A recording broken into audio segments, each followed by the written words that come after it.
In the long history of gaming, the number one thing that a paladin can do to make the party rogue happy is deliberately tank their perception score. Well, in an effort to make the champion as popular as possible in Pathfinder 2nd Edition, Paizo literally gave the champion the worst perception progression in the game. Do you think the party rogue may have infiltrated Paizo's design team? Today, we're going to talk about the champion class in Pathfinder 2nd Edition on this episode of The Local Disaster Tour Guide.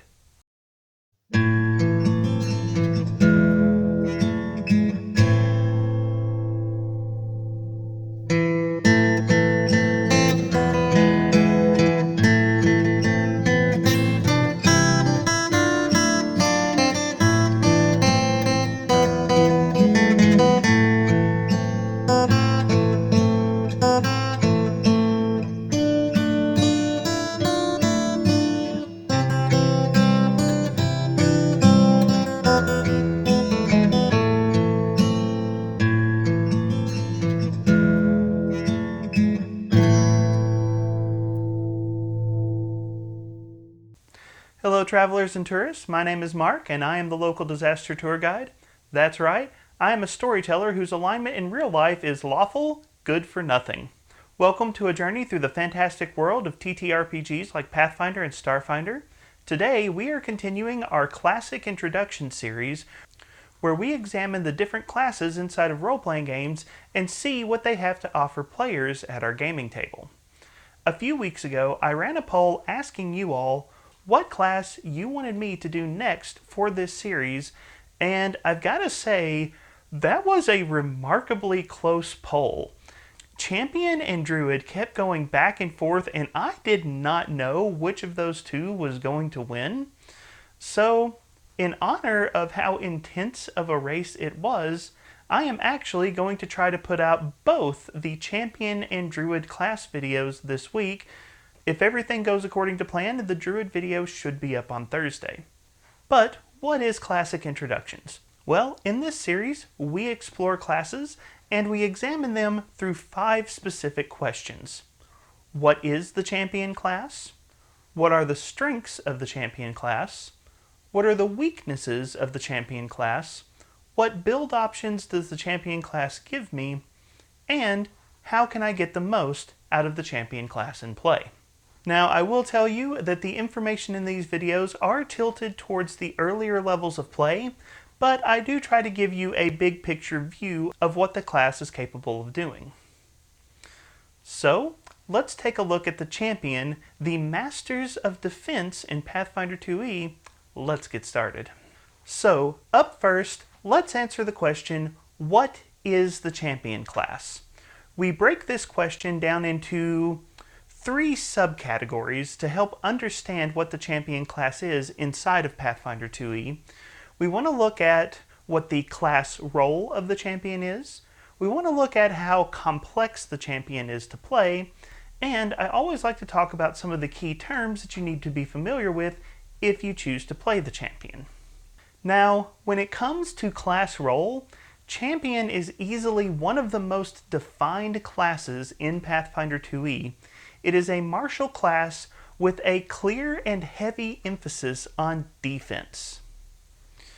Martial classes are classes that like to be in the thick of combat. They focus on mixing it up with the monsters, overcoming them, and emerging with tales of glory and valor to share at the local tavern. And the Champion definitely fits this picture of a martial character, but in Pathfinder 2nd Edition, they have definitely focused the Champion as a defensive martial class. You may also hear the term tanking associated with the Champion, and they are definitely good in this role. If you want to play a character that is extremely durable and is very likely to live through the fight, Champion is definitely a class you want to consider. Now, one of the great things about how defined the Champion is in terms of its role in the game is that I honestly feel like Champion is one of the less complex classes in Pathfinder 2e. Overall, I give the Champion a complexity rating of 4 out of 10. I think Champion is actually pretty accessible for new players, and it even comes with some built-in role-playing assistance for people who really want to get in character when they play this game. Moving on to key terms, every class in Pathfinder 2e comes with a handy sidebar of some of the important terminology you need to be familiar with if you choose to play that class. And the Paladin comes with its own sidebar found on page 109. That sidebar lists 3 terms that you are going to want to be familiar with: Flourish, Metamagic, and Oath. Now, Flourish is a term that we have already seen in some of our other videos about martial classes, and Flourish actions are actions that take a little bit more energy than other actions. As a result, you are only able to use 1 Flourish action in any given round, even if you have the actions available to theoretically repeat it. And strangely enough, that's the last martial key term that we find for the Paladin. A lot of the other key terms that we associate with martial classes, like open and press, they're not found in the Champion sidebar. Instead, we see a caster key term up next, which is Metamagic. So let's go ahead and throw this out there. Champions are a martial class that actually gain access to some divine spellcasting, and as a result, they gain access to metamagic actions. Metamagic actions are actions that modify spells that you might use. What you will do is you will spend an action and then immediately cast your spell and apply whatever metamagic benefit is associated with that action to your spell. It's a little strange seeing casting actions on a martial class, but it is something you're going to want to be familiar with should you choose to play a champion. The last key term that they give us is oaths. And here's where I tell you that you actually need to know a few more key terms if you're going to play the champion. You probably want to know about oaths, codes, tenets, edicts, anathema. Oh my gosh, there's a lot of terms here, but actually it's not too hard to understand. Champions are a class that come with a code of conduct that they are expected to follow. Now, I don't want to dive into the whole history of the champion or the paladin and other versions of the game, but historically, the code of conduct that paladins were expected to follow was often seen as a point of tension in roleplay. However, Paizo has done a really good job of updating how the code of conduct works for the champion class, where I feel like it is a lot easier to integrate into a role-playing game. As a champion, you will have a code of conduct. This code of conduct will have specific tenets that you are expected to follow during play, and these tenets are drawn from specific places. First, you will have the tenets of good, or if you're using one of the options from the APG, the tenets of evil. Then you will have a cause that you have dedicated yourself to as a champion. These are your subclasses such as Paladin, Redeemer, or Liberator. They will give you some tenets. And then finally, you will pick up some edicts and anathema from your deity. List these tenets in order, and congratulations, you have the code of conduct for your character. Now, this code can grow during the course of game. There are certain champion class feats that you can take that are known as oaths. You can only have 1 oath at a time, and you will add additional tenets to your code of conduct while typically gaining some benefit. For example, if you take the Dragon Slayer oath, you are now expected to hunt down evil dragons, but you gain some powerful benefits when you choose to do so. So I realize I just threw a lot of terms at you, but the code of conduct is actually very well constructed and, in my opinion, offers some really good role-playing opportunity for the champion class. So those are the basics of what the champion class is, but now let's move on to the strengths of the champion class. So when it comes to strengths for the champion, there is one very obvious giant neon sign of what this class is good at, and that is defense. Champions are arguably the most defensive class in the game. They are one of only 2 classes in the game capable of achieving legendary proficiency when it comes to defensive options, And they are the only class in the game that can achieve legendary defense in any armor inside of the game. On top of that, champions can unlock armor specializations for heavier armors, giving them what is essentially damage reduction. Many champions will have shield and the shield block reaction, which further mitigates the damage that comes in for their party. And if you're playing one of the Good Align champions, or the Desecrator champion from the Advanced Player's Guide, you're going to have access to a powerful defensive reaction that can further mitigate damage either for your allies or for yourself. And if that wasn't enough defensive play for you, Good Align Paladins also come with the Lay on Hands focus spell, which is an incredible healing spell that you have literally right out of the gate. I cannot stress enough that the champion class is built for defensive play, and it does it really, really well. However, I do want to dig just a little bit deeper here, because this is a nuance that newer players may overlook. Pathfinder 2nd Edition is notorious for having some pretty lethal critical hits. Critical hits are tough in this game, but because the champion comes with so many defensive options, the champion is a lot less likely to take critical hits, and even when they do take critical hits, has more options for absorbing that damage. If you choose to play a champion, you are well positioned to power your way through some of the most difficult and dangerous things that this game will throw at you. So that was the clear strength of the champion class, but what other strengths does the champion offer? Well, let me go ahead and throw out something that was a bit of a surprise to me: reactions. Champions do really well when it comes to reactions in Pathfinder 2e. Every champion begins with a unique champion's reaction at first level. And that reaction is either going to be protecting your party or protecting yourself, and often comes with some other potent bonus attached to it. On top of that, champions begin play with the shield block reaction, and the shield block reaction is basically just more hit points. If you want to live longer, shield block is definitely a nice thing to have in your pocket. And those are just the reactions you get at level 1. Champions can pick up Attack of Opportunity. Champions can pick up other reactions during the course of play. Champions aren't just on guard during their turn, they're on guard when other creatures are taking actions as well. If you like having active abilities that you can use to interrupt what is happening on the battlefield, then Champion definitely has some potent options for you.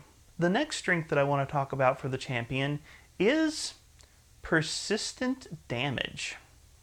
Now, this is kind of a small subcategory of the rules that you might overlook at first. But persistent damage effects are basically damage over time effects that you can apply to your opponents inside of Pathfinder 2e. Examples include bleeding damage or catching a target on fire. And persistent damage can be really, really brutal inside of this game because it's not easy to get rid of. And here's the reason persistent damage is so beautiful for champions. They deal alignment-based persistent damage.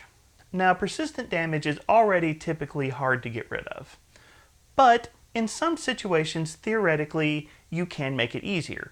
If you have caught on fire and someone dumps a bucket of water on you, the Game Master is likely to make it easier for you to end that condition.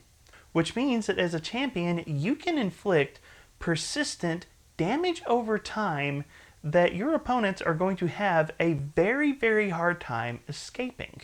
Making this even better, there are some high-level champion feats where you can actually give your opponents a specific weakness to the persistent damage that you are putting on top of them. Moving on to the last strength of the champion class, the champion actually begins the game trained with divine spells. Champions are not full spellcasters, but through class feats and focus spells, they can actually pick up a number of different divine spells, and because of that, they are the only martial class that begins trained with a particular spellcasting tradition. And that training is going to improve through the course of the game. The reason this is a strength is that means the champion is well positioned to pick up divine spells from different places and actually be pretty effective with them. Whether you're talking about divine spells from an ancestry feat or actually multi-classing into something like the cleric multi-class dedication, picking up divine spells doesn't have as much of an opportunity cost for your character, and divine spells are notoriously good on defense, which just further strengthens the core of your class. So with all of those strengths, now we have to ask, what are the weaknesses of the champion? It's a little bit of a curious situation, but for a class that's focused on defense and protecting allies, the champion class is actually kind of poor when it comes to, well, being vigilant. In the teaser for this video, I pointed out that the champion actually has the worst perception progression in Pathfinder 2e. So, yeah, you're looking out for your party, but you're actually surprisingly not as effective at looking out for your party as you should be. And this goes a little bit deeper. Perception is the most common initiative roll in Pathfinder 2e, which means that you likely have or are tied for the worst initiative in your party. Now, honestly, I feel like this is kind of a flavor fail from Paizo. I understand the game mechanics reason why the class is designed this way, but just be aware that you have really low perception relative to any of the other characters in your party. Another thing that is probably going to be disappointing is, for a martial class, your damage is kind of low, especially up front. Now, in the strengths, we talked about persistent damage, and persistent damage is good over time. But up front, it's not that good. And the champion arguably has the worst upfront damage of any martial class. And that's even including the rogue. If you're looking for a class that can do a lot of damage and do it quickly, champion is probably not the class for you. They have a great long game, but it takes them a while for their damage and their options to really get going. Another surprising weakness of the champion class is they kind of have too many reactions. They start the game with access to 2 reactions at level 1. That's wonderful, right up until you realize that you only get 1 reaction around, and your champion's reaction and shield block are competing for that particular slot. Each round you have to decide which is more beneficial to you, and then when you start adding other reactions into the mix, the champion can very quickly find themselves in a position where some of the most potent options from their class aren't getting used because another reaction took up that slot. Now, there are some higher level champion feats that kind of offset this problem by giving you extra reactions for specific things you'd like to use, but just be aware that all of these wonderful reactions are going to be competing for the same limited action economy. The final weakness I'd like to talk about for the champion is one that we've discussed a few other places, and that is multiple attribute dependency, or MAD. The champion is one of those classes that really has a need for all of the attributes in the game. You are most likely going to be in melee combat, so strength and constitution are a must. However, if you're interested in ranged combat at all, you probably want dexterity as well. Wisdom is going to be important for your will saves and for what limited perception you already have. Intelligence is going to control your access to skills, and there are a lot of powerful social skills tied to the charisma stat. As a champion, you kind of want it all, and you can't have it all. If you're going to play a champion, you want to think very critically about what stats are the most important to you, and you want to think very critically about where you want to focus your build so that you have the stats to support the things you really want to do. And that brings up a subcategory of the MAD weakness, which is skill access. Champions have some of the weakest skill access in the game.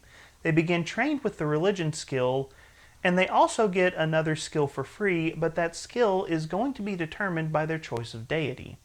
So at the very start, 2 of your skill choices are going to be locked in, and you have no flexibility there. And since intelligence is one of those stats that champions tend to dump compared to other stats, you're probably not going to have a lot of other skills to kind of round out your abilities. So do be aware that there's a little bit of pressure on the champion when it comes to what skills they want to select. Now, when it comes to champions and build options, there's actually a pretty good variety inside of this game. But to keep this video from going on way too long, I'm going to focus on 2 aspects of the champion build: cause and divine ally. A champion's cause is determined by the champion's alignment and has a powerful impact on both what tenets the champion is expected to uphold and what abilities the champion has access to. It is worth noting that the deity you select for your champion will occasionally place some restrictions on which causes are available to you. Normally, you can play a champion within 1 alignment step of whatever your deity's associated alignment is, but you will need to pay attention to the particular tenets that each deity gives you because they may prevent you from accessing certain causes. For example, the core rulebook notes that the edicts of the deity Torag would likely prevent you from selecting the Liberator cause. In the core rulebook, the champion comes with 3 causes that are all good aligned: the lawful good Paladin, the neutral good Redeemer, and the chaotic good Liberator. The Advanced Player's Guide adds 3 evil aligned causes that you can choose as well: the lawful evil Tyrant, the neutral evil Desecrator, and the, in my opinion, poorly named chaotic evil Anti-Paladin. The good aligned causes from the core rulebook will all give you champion reactions that are focused on protecting your allies. The Paladin will get the Retributive Strike champion reaction, the Redeemer will get the Glimpse of Redemption champion reaction, and the Liberator will get the Liberating Step champion reaction. It is important to note that all of these trigger when an enemy attacks one of your allies. In other words, these abilities exist to protect your allies. Retributive Strike will mitigate the damage against your ally and potentially allow you to strike the creature back. Glimpse of Redemption offers your enemy a choice: deliberately miss the attack or suffer a debuff. Liberating Step can potentially offer your ally an escape clause if they find themselves grappled, restrained, or otherwise being restricted by the enemy that attacked them. It's a little more situational, but when it's useful, it's very useful. On the flip side, the evil causes from the Advanced Player's Guide are focused on protecting yourself. The Tyrant is going to get the Iron Command reaction, the Desecrator is going to pick up Selfish Shield, and the Anti-Paladin is going to pick up Destructive Vengeance. All of these trigger when someone attacks you. Please note, you're not worried about protecting your allies, you're evil. It's all about you in this moment. For the Tyrant, if someone attacks you, Iron Command forces them to either drop prone or potentially suffer some extra damage and debuffs. The Desecrator is just the most pure tanky of all of the champion builds, in that they gain the Selfish Shield ability, which is just an incredible damage mitigating option. And then the Anti-Paladin actually has the riskiest of all of the 6 reactions in Destructive Vengeance. They allow themselves to take more damage, but also backlash some of that damage back against the person that struck them. Now, I'll go ahead and say Destructive Vengeance is not very popular online. Most people don't like the idea of taking more damage so you can deal more damage. And I do realize that's normally high risk, high reward, and a lot of people would be off-put by that, but let me just offer a quick defense. You are playing a character with some of the best defense in Pathfinder 2e. It's not as risky for you as it would be for other classes to make this exchange. Yes, there is some moderate risk to you, but the risk-reward ratio actually swings a little better in your favor than it might seem at first glance because of the defensive options that the class comes with. So those are the causes. You select those at level 1. You'll make an additional selection at level 3, which is a divine ally. The blade ally, the shield ally, or the steed ally. The steed ally is probably the most complex one. You actually get an animal companion that serves you as a mount, and I'm hoping to do a specific animal companion video here soon. So I'm not going to dive too deep into what that one represents, but if you like the idea of the knight in shining armor on top of their noble steed, steed ally is definitely the choice for you. Blade ally will allow you to enhance your weapon with various magical properties and is basically the offensive choice of these three. And then shield ally is for the champion that wants to go all in on defense by making their shield even more durable and even more effective at mitigating damage. One last point to note, any cause can potentially pair up with any of these three allies. There are going to be some causes that pair stronger with some allies than others, but you have the freedom, you can mix and match these to make the character that you want to play. So that's just a brief introduction to the options that you have if you're going to play a champion. So this brings us to our last topic for discussion today, which is how can I get the most out of the champion at my gaming table? Let's start by talking about some roleplay issues and the infamous champion code of conduct.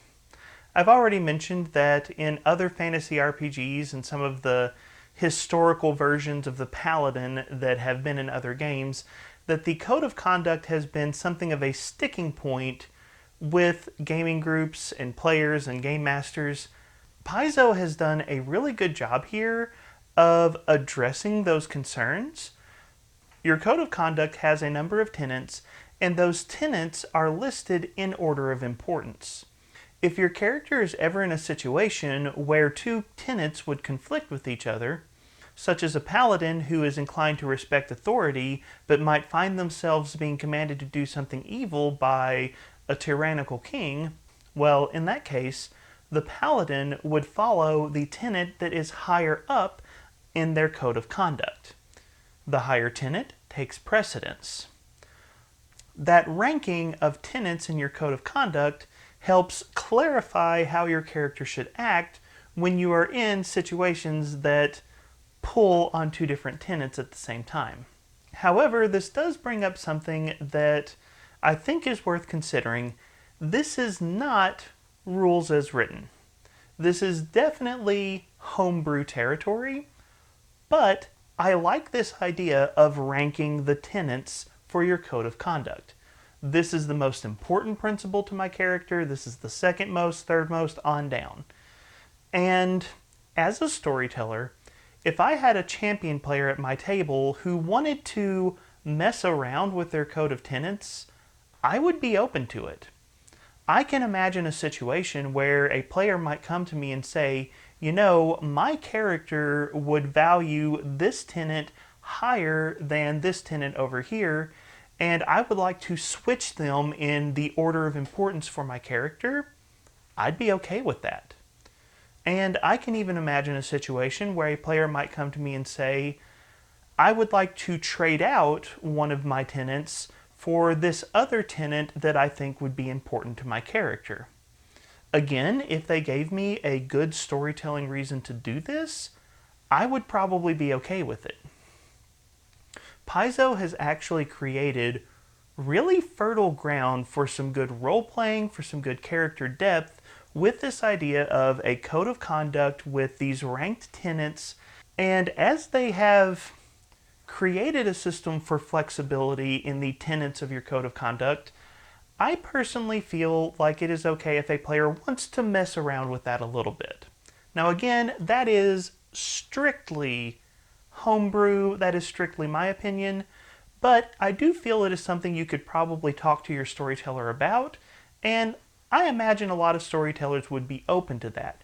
Paizo has given us a good framework, and I think there's a lot of fertile ground for good character development here. However, this second point, this is not homebrew. This is rules as written, and this is one of the big points of confusion I have seen over and over again online. A lot of people really don't like the oath class feats for the champion. The argument goes something like this. What if I take the Dragon Slayer oath and there aren't a lot of dragons in my campaign? I've wasted a class feat that I'm not going to get very much use out of. Well, rules as written, class feats can be retrained. And I have read the Oath class feats. There is no restriction on retraining the Oath class feats for the champion. That's right, you don't have to keep the Dragon Slayer Oath if it's not relevant to your character in your campaign. If you want to switch it out for an oath against undead or oath against fiends or something like that, you actually have that option. And just so we're clear, this is reasonably easy to do inside of the story. Imagine that you're playing a champion who took the Dragon Slayer oath. That is your oath. You're going to defend the land from these evil dragons. And you go out and you go on your quest and you kill the evil dragon, and now the land is safe. Your oath has effectively been fulfilled. But wait. Now the forces of the abyss are tearing through a rift, and you've got to save your community from all of those terrible demons running around. Go to your church, say some prayers, make a new oath, and switch out your class feat for something that is more applicable to your campaign. Oath feats can be very powerful, and if they're not actively relevant to your character's current story, your storyteller should be reasonably willing to allow your character to switch that out, just like they would any other class feat you might retrain in Pathfinder 2e. So those are a couple of role-playing things, but let me point out a few other things you'll probably want to think about when you play a champion. One of the big things you want to be aware of, especially if you are playing a good aligned champion, positioning matters. The good aligned champions are all about protecting themselves, and especially with their reactions, protecting their party. But protecting their party requires their ally to be within 15 feet of them, which means that your position on the battlefield is very, very important. Being a little too far away from your allies can leave them exposed to terrible danger, and cripple some of those cool reactions that you have access to. As a champion, you want to pay attention to where you are on the battlefield, you want to pay attention to where you need to be, where you need to get to, which allies are in danger, and as a result, as a champion, you want to pay attention to your movement. Things that increase your movement speed or things that offer you new forms of movement, such as a fly speed, those are going to be very important in helping you get to wherever you need to be on the battlefield. Being in the right spot can make or break a champion in this game. Positioning matters, and because positioning matters, that means you want to invest in things that are going to improve your movement so you can get where you need to go. Next up, I've already touched on this a couple of times, but I'm going to go ahead and bring this up again here. As a champion, you have a really terrible perception progression. This is really bad for a class that is all about defending itself and defending its allies. If you can't act quick enough, your allies may take serious damage before you can even get into the fray. So anything you can do to help you detect a threat or react quickly to a threat is definitely something you want to consider. One thing I would strongly recommend looking at is the Canny Acumen General feat, which will allow you at level 17 to actually gain Master Proficiency in Perception. It's kind of late in the game, but it is a very helpful boost, and that will help offset this problem. Another thing you might consider looking at is the improved initiative feat. All of that armor that you're wearing might be slowing you down, but don't let it slow you down too much. Another thing I want to note really quick about getting the most out of the champion class is you have very solid defenses. From level 1, you have several defensive options, and you have the best scaling of defensive options in the game. You can invest very heavily and really crank those defensive options up to 11, but don't feel compelled to. You don't need every defensive option as a champion. Instead, consider which defensive options are going to be important to you, and then leave some of your other options open so that you have more offensive options as well. Last but not least, if you want to get the most out of the champion, I strongly encourage you, look for some ways to pick up some divine spells. The most obvious way to do this is through a multi-class archetype, such as multi-class cleric dedication or multi-class sorcerer dedication with a divine bloodline. Those are certainly options, but they're not the only options. Paladins can pick up cleric domains through class feats, and there are a number of different ancestry feats inside of Pathfinder 2e that can also give you access to different divine spells. Since your class has divine spell training, the opportunity cost for adding even a few divine spells to your character is very, very low, and the upside can be very potent. Sure, you're not going to be as effective at casting as, say, a full cleric or a full sorcerer, but this natural affinity for divine magic is something you can definitely push. And by the way, as a small but interesting speculative side note, if you gain access to any monk key spells, those can also be considered part of the divine tradition. Just saying. So those are just a few things you should keep in mind if you want to get the most out of the champion class at your gaming table. But the time has come for me to turn the conversation over to you. What are your thoughts about the champion class in Pathfinder 2e? Do you agree with my evaluation? Or is there something that I've left out during this video? Are there strengths that I overlooked or weaknesses that I failed to mention? What are some of your favorite build options from the champion causes and divine allies inside of the game? And what recommendations would you give someone who wants to make the most out of this class? Leave your thoughts in the comments down below. If you enjoyed this video, like it and share it, subscribe to the channel. Thank you so much for being a part of the conversation, and have a wonderful day.